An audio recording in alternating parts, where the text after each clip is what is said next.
और चलिए आगे बढ़ेंगे। एक बड़ी खबर से आपको जानकारी दे देते हैं। एक बड़ी खबर जो मिल रही भोपाल से है। कांग्रेस की दूसरी सूची जारी हो गई है। इस वक्त की ये बड़ी खबर आपको बता रहे हैं। कांग्रेस की दूसरी सूची जारी और दूसरी सूची जारी कर दी गई है। 12 नाम इस सूची में। आपको बता दें कि पहले ही 13 नामों का ऐलान कांग्रेस की तरफ से किया जा चुका है। प्रत्याशियों की लिस्ट जारी की जा चुकी है। वहीं अब दूसरी लिस्ट भी कांग्रेस ने जारी कर दी है।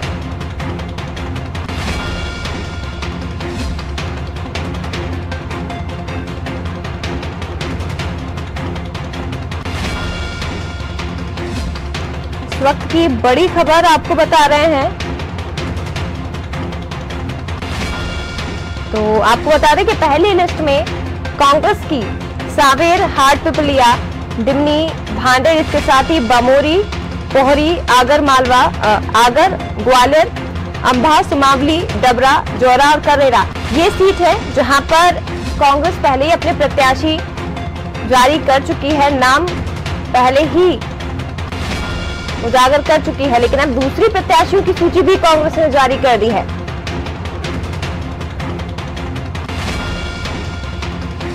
ये इस वक्त की बड़ी खबर आपको बता रहे हैं। कांग्रेस ने अपने प्रत्याशियों की दूसरी सूची भी जारी कर दी हुई है। बची हुई सीटें 13 सीटों पर नाम मध्य प्रदेश उपचुनाव के लिए कांग्रेस ने जारी कर दिए हैं।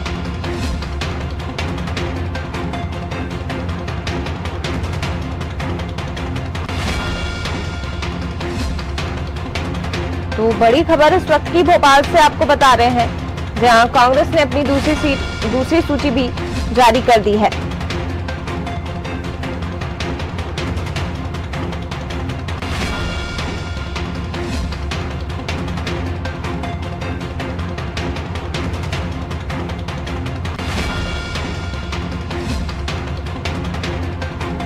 तो कांग्रेस की दूसरी सूची, इसकी लिस्ट जारी हो चुकी है।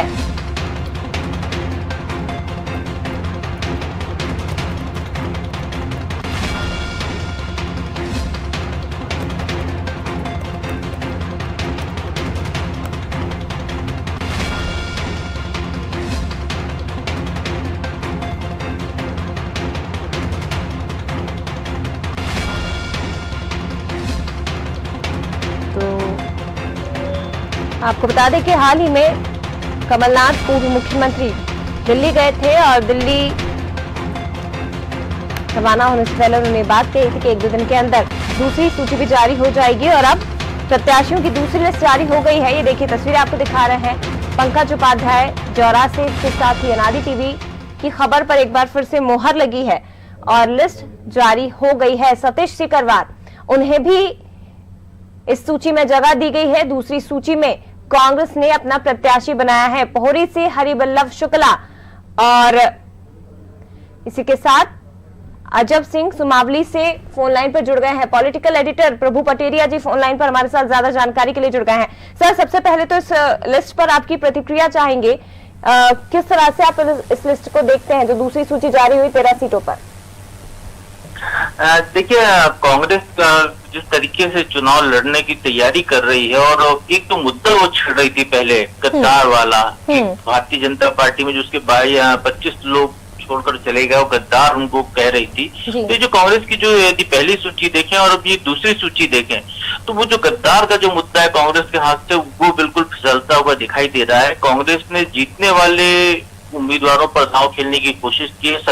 सतीश सिकरवार उस सीट पर अच्छा प्रभाव दिखा सकते हैं, ये कांग्रेस को उम्मीद है, क्योंकि पिछला चुनाव हारे थे तो इसलिए उनको वहां से फिर से टिकट दिया गया है कांग्रेस की तरफ से। और हरिवल्लभ शुक्ला जो पोहरी से पहले विधायक रह चुके हैं, सिंधिया के खिलाफ एक बार लोकसभा का चुनाव लड़ चुके हैं, तो हरिवल्लभ शुक्ला को कांग्रेस ने टिकट दिया है। ये भी कांग्रेस होकर भारतीय जनता पार्टी में चले गए थे और अलग अलग दलों में घूम कर आए हैं। तो एक तरीके से कांग्रेस की यदि हम देखें कि जो दूसरी सूची है वो बिल्कुल वही है कि कांग्रेस के पास जो अपने विकल्प नहीं है खुद की कांग्रेस की यदि वहां पे लीडरशिप तैयार करने की जो बात थी वो पार्टी कर नहीं पाई लीडरशिप, इसलिए उस जो बाहरी कैंडिडेट हैं जिनको उनको लगता है कि ये वाकई में चुनाव जीत जाएंगे, तो उन पर वो दांव खेल रही है। अब इसमें एक बड़ी चीज ये है कि चौधरी राकेश सिंह का जो नाम एक लंबे समय से चर्चा में था, जिसको लेकर खासा विरोध पार्टी के अंदर भी है एक धड़े का, वहीं कमलनाथ चाहते हैं कि उनको चौधरी राकेश सिंह को वहां से उम्मीदवार बनाया जाए मेहगांव से, तो वो उस नाम पर फैसला कांग्रेस क्या लेती है ये देखने वाली बात है। सर लेकिन जिस तरह से आपने भी जिक्र भी किया कि गद्दार की बात कांग्रेस कर रही है और इसमें सतीश सिकरवार जो कि बीजेपी से आए हैं उनको इस लिस्ट में शामिल किया गया है, तो ये मजबूरी कांग्रेस की है कि अब इनके पास फ्रंट लाइन के लिए कोई उम्मीदवार बचे नहीं है, या ये भी मजबूरी है कि भाई अगर पार्टी में शामिल किया गया है तो टिकट तो देना पड़ेगा, शर्त तो यही थी।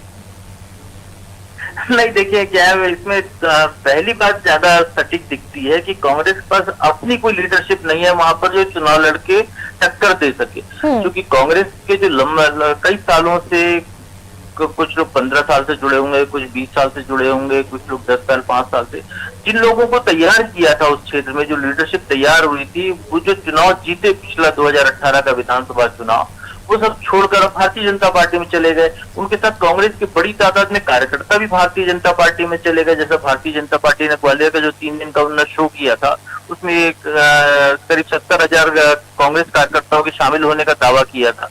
तो एक तरीके से ये कहें कि कांग्रेस पूरी की पूरी उठकर वहां पर भारतीय जनता पार्टी में चली गई। तो नई कांग्रेस बनाने के लिए जो मेहनत करनी थी वो हो नहीं पाई है, और चुनाव चूंकि सिर पर आ गए कांग्रेस के जो मध्य प्रदेश के नेता है या दिल्ली के नेता, उनको दिख रहा है कि जो उनके पास अभी जो बचे हुए उस क्षेत्र के नेता, उनके दम पर वो चुनाव मैदान में टक्कर नहीं दे सकते, इसलिए बाहरी लोगों को पार्टी में लाया जा रहा है, उनको टिकट से नवाजा जा रहा है और एक मुकाबले की तैयारी की जा रही है कि इनके दम पर वो फिर से सरकार बना सकती है। ठीक है, सुर्खी से पारुल साहू का भी सर इसमें नाम आया, जो हाल ही में शामिल हुए बीजेपी में। कन्हैयाराम लोधी, मुंगावली, सतीश सिकरवार ग्वालियर पूर्व से इस लिस्ट में शामिल है, उनको प्रत्याशी बनाया गया है। ये नाम क्या आपको चौंकाते हैं, या इस लिस्ट में कोई ऐसा नाम है जो आपको चौंकाता है कि ये इसमें शामिल किया गया है, कांग्रेस ने इस पर दाव खेला है? देखिए, पारुल साहू चूंकि अभी हाल ही में कांग्रेस में गई हैं हरिवल्लभ शुक्ला और सतीश सिकरवार के बाद, तो स्वाभाविक तौर पर ये चुनाव के मौके पर वो अपनी पार्टी छोड़कर दूसरी पार्टी में जा रही हैं, तो ये बिल्कुल तय है कि वहां पर कांग्रेस के पास उम्मीदवार नहीं था, वही कैंडिडेट होगी। और उन्होंने अपने क्षेत्र में सुर्खी में काम भी जमीनी स्तर पर शुरू कर दिया था। लेकिन यदि हम चौंकाने वाले नाम की बात करें तो जिस तरीके से मानधाता से जो नए नाम निकल कर आ रहे हैं, वो सब नाम जो है ये जरूर चौंकाने वाले हैं कि यहाँ पर भी कांग्रेस ने उसी तरीके से तोड़ क्यों नहीं किया दूसरी भारतीय जनता पार्टी के जो हारे हुए कैंडिडेट थे पिछले चुनाव में, उनको क्यों सामने लेकर नहीं आया यदि वाकई में मुकाबला करना था। तो ये जरूर ये जो नए नाम जो निकल कर आ रहा है पार्टी से, यदि कन्हैयाराम लोधी का कहें तो इन नामों को लेकर जरूर ये चीज सवाल उठता है कि यदि भारतीय जनता पार्टी से मुकाबला करने के लिए कांग्रेस जो रणनीति अपना रही थी कि उनके जो पराजित उम्मीदवार, क्योंकि एक बार सर्टिफाइड है, उनको बता चुके हैं पिछले चुनाव में वो कितने वोट हासिल कर चुके थे, तो उन पर यदि दांव खेलती तो शायद कांग्रेस के लिए ज्यादा बेहतर दिखाई देता। ठीक है, बहुत शुक्रिया आपका सर, ये तमाम बातचीत के लिए, तमाम जानकारी साझा करने के लिए। तो कांग्रेस ने दूसरी सूची अपनी जारी कर दी, हालांकि स्पष्ट कर दें कि अभी भी पूरी 13 जो सीटें हैं उस पर कांग्रेस ने प्रत्याशियों का ऐलान नहीं किया गया है। अभी केवल कुछ सीटें हैं जिन पर प्रत्याशी घोषित किए गए हैं कांग्रेस की तरफ से। सतीश सिकरवार ग्वालियर पूर्व से ने प्रत्याशी बनाया, जो अभी हाल ही में बीजेपी से कांग्रेस में शामिल हुए थे। दूसरी तरफ पंकज उपाध्याय है, जो जोरा से इन पर दाव खेला गया है। हरिवल्लभ शुक्ला पोहरी से प्रत्याशी कांग्रेस ने इन्हें बनाया है। अजब सिंह सुमावली से कांग्रेस की तरफ से प्रत्याशी है। पारुल साहू सुर्खी से इन्हें कांग्रेस ने प्रत्याशी बनाया, जो अभी हाल ही में बीजेपी छोड़कर कांग्रेस में शामिल हुई है, और सुर्खी में गोविंद सिंह राजपूत के साथ इनका मुकाबला होगा। दूसरी तरफ कन्हैयाराम लोधी मुंगावली सीट से कांग्रेस ने इन पर दाव खेला है। उत्तमराज नारायण सिंह मानधाता से, इसी के साथ अभिषेक सिंह टिंकू बदनावर से कांग्रेस ने इन्हें प्रत्याशी अपना घोषित किया है। तो ये वो नाम है जो आपको हम बता रहे हैं, और एक बार फिर से अनादि टीवी की खबर पर मोहर लगी है। तो ये जो संभावनाएं थी अनादि टीवी ने पहले ही जता दी थी। ये जो नाम है ये पहले ही अनादि टीवी ने बता दिए थे और एक बार फिर से इन नामों पर मोहर लगी है। एक बार फिर से दूसरी सूची में भी उन्हीं नामों पर मोहर लगी है जो अनादि टीवी ने अपने दर्शकों को बताए थे। और चलिए इन नामों पर और भी विस्तार से जानकारी लेंगे, इन्हें और भी ज्यादा समझने की कोशिश करेंगे। हमारे साथ हमारे पॉलिटिकल एडिटर मनोज वर्मा जी न्यूज रूम से जुड़ गए हैं, सीधे उनका रुख करते हैं। मनोज जी, पहली सूची में भी अनादि टीवी ने जो नाम बताए थे उन्हीं नामों पर मुहर लगी और एक बार फिर से जो कुछ नाम कांग्रेस की तरफ से जारी किए गए हैं, अनादि टीवी ने इन नामों का जिक्र पहले ही कर दिया था और एक बार फिर से उस पर मुहर लगी है। जी हाँ, देखिए जया, मंगलवार के दिन हमने 6 नामों की सूची एक जारी की थी अनादि टीवी के दर्शकों को, जिसमें हमने बताया था कि कौन से उम्मीदवार को कहां से टिकट दिया गया है। सबसे पहले हमने बताया था कि हरिवल्लभ शुक्ला को पोहरी से टिकट दिया जा रहा है, पारुल साहू को सुर्खी से दिया जा रहा है, सतीश सिकरवार ग्वालियर पूर्व से कांग्रेस के प्रत्याशी होंगे, बीजेपी से पिछला चुनाव लड़े थे, हार गए थे। अजब सिंह सुमावली से प्रत्याशी होंगे, अजब सिंह बीजेपी से कांग्रेस में आए हैं। पारुल साहू जिनको सुर्खी से डॉक्टर गोविंद सिंह राजपूत जो कि परिवहन और राजस्व मंत्री उनके खिलाफ मैदान में उतारा है, वो बीजेपी से पहले विधायक रह चुकी हैं, पिछली बार उनको पार्टी ने टिकट नहीं दिया था। सुवासरा से राकेश पाटीदार कांग्रेस के उम्मीदवार होंगे जो कि डंग से मुकाबले में होंगे और बदनावर से अभिषेक सिंह टिंकू बना को मैदान में उतारा गया है। मानदाता से उत्तम राजनारायण सिंह को टिकट मिलेगा, इसकी घोषणा भी हमने अनादि टीवी पर की थी। और मुंगावली से कन्हैया राम लोधी कांग्रेस के उम्मीदवार होंगे, ये भी सबसे पहले हमने हमारे दर्शकों को बताया था। जय, सबसे बड़ी बात है कि अब 4 सीटों पर अभी और नाम घोषित होना बाकी हैं, जिसमें बीजेपी को भी अभी कई सारी सीटें हैं जिनमें उम्मीदवार उनको घोषित करना, खासतौर से जोरा, आगर मालवा और जो ब्यावरा सीट है उसकी अगर हम बात करें, क्योंकि ये 3 सीटें ऐसी है जो कि प्रत्याशियों के निधन के बाद खाली हुई है। ब्यावरा सीट जो पिछले दिनों ही खाली हुई है, जो उम्मीदवार थे कांग्रेस के जो विधायक थे दांगी, उनकी कोरोना के कारण मौत हो गई थी। आगर मालवा की सीट भी बीजेपी के जो विधायक थे उनकी मृत्यु के बाद से खाली, और जोरा सीट भी। अब कह सकते हैं कि जो ज़्यादातर वो नाम हैं जो पिछली सीट में भी हमने देखा था कि 15 में से आधा दर्जन से ऐसे नाम थे ज़्यादा जो कि कभी ना कभी बीजेपी में रहे हैं, बीजेपी के टिकट पर चुनाव लड़ चुके हैं। उनमें से कुछ ऐसे भी थे, चाहे वो प्रेमचंद गुड्डू हो, चौधरी राकेश सिंह हो, जो कि बीजेपी में शामिल हुए थे, चुनाव भी लड़े, हारे जीते और वापस चले गए। सबसे मेन बात है कि जो महगांव की टिकट है वो अटकी हुई है, दूसरी सूची में भी कांग्रेस ने नाम उनका जारी नहीं किया है, जबकि खबरें थी कि चौधरी राकेश सिंह को पहली लिस्ट में नाम आ सकता है। कांग्रेस सरकार में वो मंत्री रहे थे, उपनेता प्रतिपक्ष रहे हैं, लगभग 1 दशक पहले उन्होंने सदन के अंदर बगावत किया करके बीजेपी का दामन थामा था। उसके बाद उनके छोटे भाई चौधरी मुकेश सिंह को बीजेपी ने टिकट दिया था और उसके बाद वो चुनाव लड़के विधायक बने थे। पिछली बार चौधरी राकेश सिंह कांग्रेस में शामिल हो गए थे, लेकिन उनके शामिल होने पर अभी भी पेच बरकरार है, क्योंकि उनकी उम्मीदवारी के खिलाफ दिग्विजय सिंह से लेकर डॉक्टर गोविंद सिंह, अजय सिंह, ये सारे नेता पेंच फंसा चुके हैं। उनका साफ तौर पर कहना है कि इनको टिकट नहीं दिया जाना चाहिए।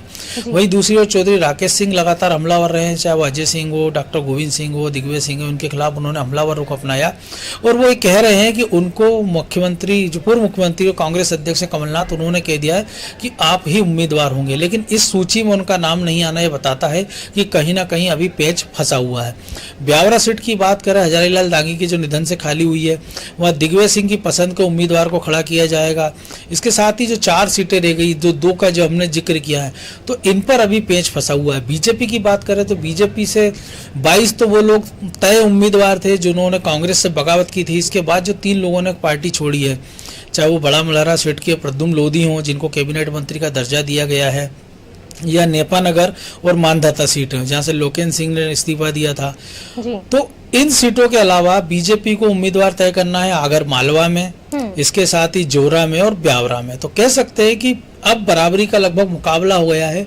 और एक बात जो कांग्रेस लगातार कह रही थी, दागी बागी और सबकी, वो मामला उनका कहीं ना कहीं पंचर होता दिखाई दे रहा है, क्योंकि ज्यादातर वो ही उम्मीदवार उन्होंने बनाए हैं जिन्होंने कभी कांग्रेस से बगावत की थी या बीजेपी में गए, और या बीजेपी का दामन छोड़ के वो कांग्रेस के पाले में गए हैं। जय, बिल्कुल यही जो आप कह रहे हैं सर कि गद्दार और खुद्दार की बात लगातार की जा रही है, कांग्रेस भी गद्दार की बात कर रही है, लेकिन ज्यादातर नाम वही हैं जो बीजेपी को छोड़कर कांग्रेस में शामिल हुए हैं। और ये एक तरह की राजनीति भी है कि अगर आप एक पार्टी को छोड़कर दूसरे में शामिल हुए हैं तो ज्यादा तौर पर आपको टिकट दिया जाएगा। जैसा कि सतीश सिकरवार का पहली लिस्ट में नाम नहीं था, लेकिन दूसरी लिस्ट में उनका नाम शामिल किया गया है। लेकिन ये जो नाम है ये तो जाहिर करते हैं कि कांग्रेस के पास फ्रंट लाइन में कोई बड़ा नेता नहीं है, इसलिए इन पर दाव खेलना कांग्रेस की मजबूरी हो गई है। क्या इन नामों को देखकर आप कह सकते हैं कि ये बीजेपी के सामने एक बड़ा कट्टर चेहरा साबित हो सकते हैं, या फिर ये समझा जाए कि कमलनाथ के चेहरे पर ही पूरा चुनाव होने वाला है कांग्रेस के लिए? देखिए जय, ये निर्णय तो क्योंकि अब जो वोटर है उसको करना है, लेकिन दोनों पार्टियां चाहती दमदार उम्मीदवार। लेकिन कांग्रेस के सामने संकट ये कि ग्वालियर चंबल की अगर हम बात करें कि पिछले 3 दशक से भी ज्यादा समय तक, पहले वो माधवराव सिंधिया, बाद में ज्योतिरादित्य सिंधिया, कांग्रेस इन्हीं दोनों नेताओं के आसपास घूमती रही।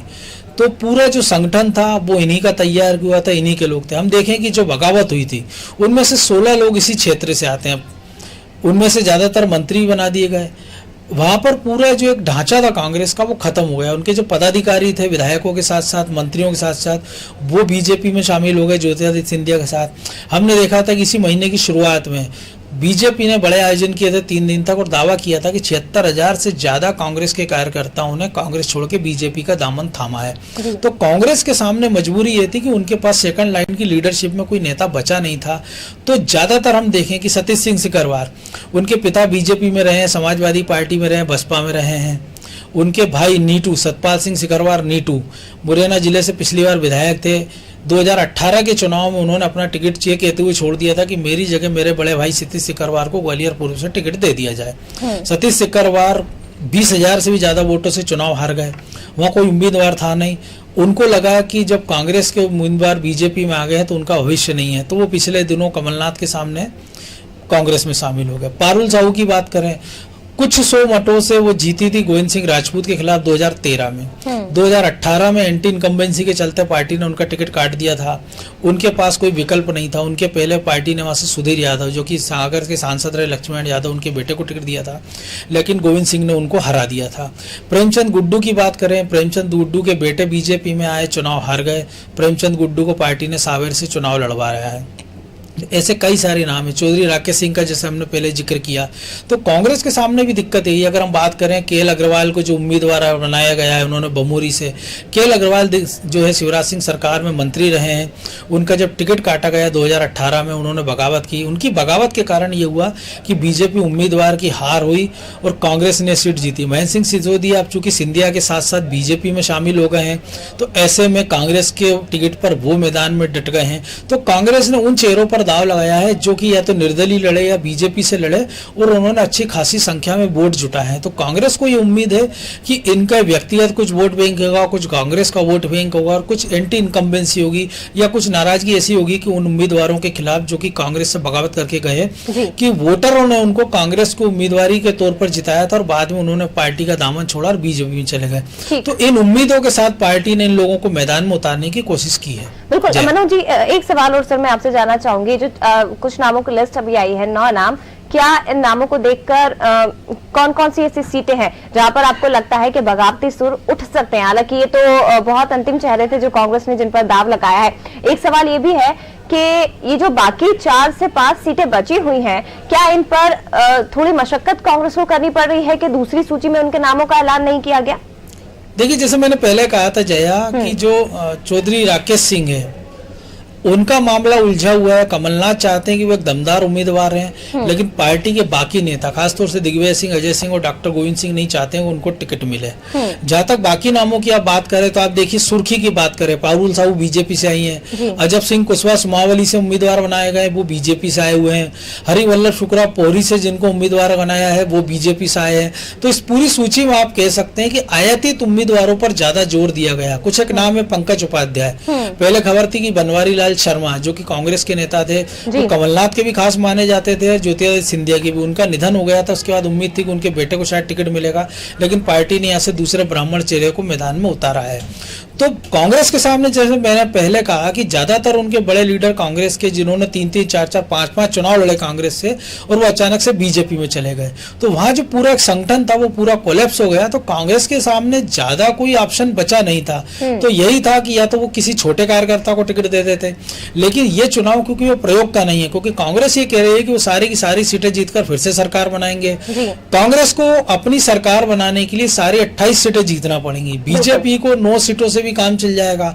तो कांग्रेस ये दिखाने की कोशिश कर रही है कि वो विनिंग कैंडिडेटों पर दाव लगा रही है। फिर वह विनिंग कैंडिडेट चाहे वो किसी और भाजपा से आए हुए हों या किसी और पार्टी से आए हुए, इसके कारण कांग्रेस में संतोष भी हो रहा है। जैसे हमने देखा फूल सिंह बरैया को जब भांडेर से उतारा तो महेंद्र बोध जो कि गृह मंत्री रहे वो पार्टी छोड़कर चले गए हैं। ऐसे नाराजगी के सुर ग्वालियर में भी उठ रहे हैं, ग्वालियर के साथ मुरैना में भी उठ रहे हैं, चंबल की कई सारी सीटों पे इस प्रकार के सुर उठ रहे हैं। लेकिन ज्यादा सुर इसलिए मजबूत सुर नहीं है क्योंकि जो लोग आवाज उठा रहे हैं वो उतने दमदार नेता नहीं है, ये उनको भी पता है और ये कांग्रेस को भी पता है। बीजेपी की बात करें तो बीजेपी में पहले दिन से जब मार्च में बगावत हुई थी और 23 मार्च को शिवराज सिंह चौहान ने मुख्यमंत्री पद की शपथ ली थी, उसी दिन ये तय हो गया था कि जो लोग कांग्रेस छोड़कर आ रहे हैं वो स्वाभाविक तौर पर उम्मीदवार होंगे। तो ऐसे में अब हम देखें कि वो चाहे हम पवैया हो, जयवान सिंह पवैया हो, लाल सिंह यादव को हमने देखा कल एससी मोर्चा का राष्ट्रीय अध्यक्ष बना दिया गया, गोहद से वो चुनाव जीते थे।